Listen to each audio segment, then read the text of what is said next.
Bonjour, François Badjili, directeur de l'Office du tourisme de l'Alpe d'Huez. Alors le directeur de l'Office du tourisme chapeaute beaucoup de choses dans une station de sport de montagne. Bien sûr la promotion de la station, les relations publiques, la communication, les réseaux sociaux, mais aussi la gestion de tous les événements. En fait, c'est de donner une bonne image de la station et donner envie de venir chez nous, que ce soit l'hiver ou l'été.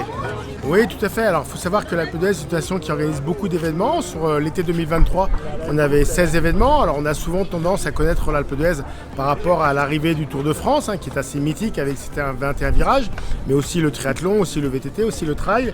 Et j'avais envie d'élargir un petit peu la vitrine des gens qui viennent nous voir là, particulièrement en été. Et pour connaître les échecs, je trouvais que le championnat de France des échecs, fin août, était une bonne opération pour pouvoir faire venir un autre style de sport, un sport un peu plus cérébral que ceux qu'on a l'habitude de recevoir, et puis de faire découvrir notre station à tous ces fanatiques, pour pas dire passionnés d'échecs, et qui découvrent un site qui s'y prête très très bien. C'est un sport où tous les compétiteurs sont avec des accompagnateurs.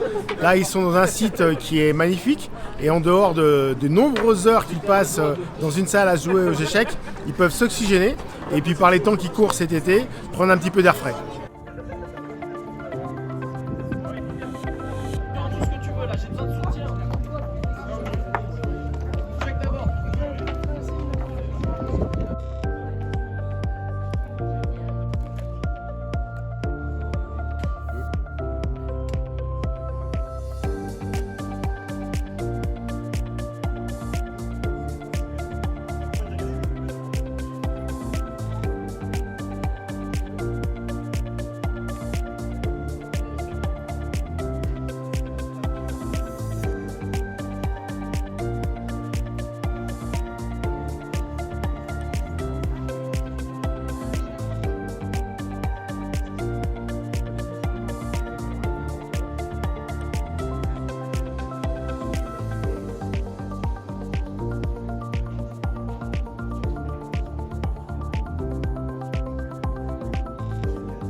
Bonjour, Kevin Thérieux, maître international. J'organise la colonie Pro Évolution Échec en marge du championnat de France de l'Alpe d'Huez. Donc colonie pour les jeunes de 10 à 17 ans, on va dire ça. Du coup, on les encadre sur le plan des échecs, mais aussi de l'encadrement de vie quotidienne. Donc c'est 2 semaines très intenses où les jeunes bénéficient de nos conseils sur le plan des échecs et on passe des très bonnes semaines puisqu'on a des activités un petit peu autres aussi. Le challenge, c'est déjà de passer une très bonne semaine, que ce soit convivial, qu'il n'y ait pas de problème particulier, et véritablement la volonté de progression aux échecs, donc avec une préparation théorique le matin plutôt recentrée sur les ouvertures, et l'analyse qui va nous permettre de travailler le fond de jeu avec eux. On a des jeunes qui sont en pleine progression. Après, un des autres challenges, c'est véritablement d'assurer avec eux la continuité, la constance en termes d'efforts pendant une partie et pendant tout un tournoi. Parce qu'on voit particulièrement que les jeunes sont inconstants, ils sont capables de très bien jouer, mais ils font aussi quelques erreurs grossières qu'ils peuvent éviter. Donc on apprend aussi à gérer l'aspect mental, on va dire le coaching.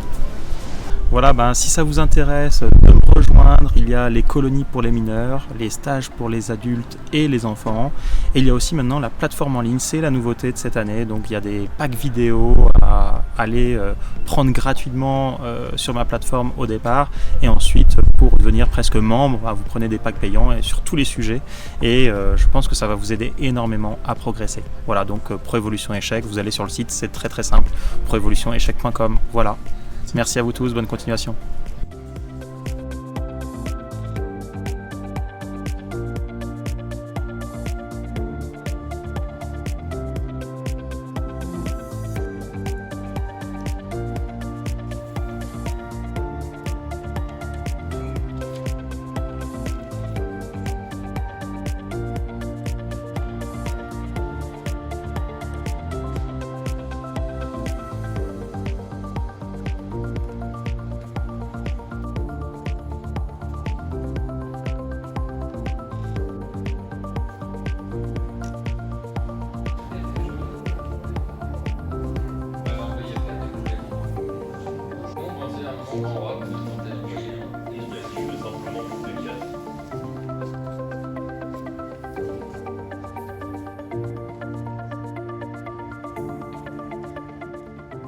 Et voilà, on va voir. Ah, ils se sont regardés. On serrait la main. Et voilà, c'est terminé.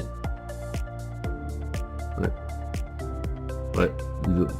Et Combat voilà, nul entre c'est- Romain Edouard et Maxime Lagarde pour terminer cette journée. Ouais, cette première journée de demi-finale.